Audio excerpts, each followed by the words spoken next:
ये है जी वो गलियां बाजार जहां बॉलीवुड के मारूफ एक्टर देवानंद का जन्म हुआ था। जी हाँ, 26 सितंबर 1923 को देवानंद शकरगढ़ में पैदा हुए। शकरगढ़ उस वक्त ज़िला गुरदासपुर का हिस्सा थी। आज ये ज़िला नारोवाल का हिस्सा है। ये उसके वीरान स्टेशन की झलक भी आपको साथ साथ दिखा रहे हैं। और इसके साथ साथ जो देवानंद थे उनका नाम था धर्मदेव पिशोरीमल आनंद।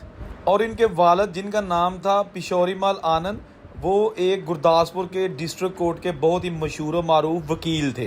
देवानंद की एक हमशीरा जिनका नाम शील कांता कपूर है, उनके जो बेटे हैं वो भी फिल्म डायरेक्टर हैं जिनका नाम है शेखर कपूर। तो ये जनाब शकरगढ़ जो कि गुरदासपुर का हिस्सा था, फिर ये सियालकोट का हिस्सा बन गया। और ये वो गलियां बाजार जहाँ पर देवानंद की ज़िंदगी के कई साल और कई माह गुजरे।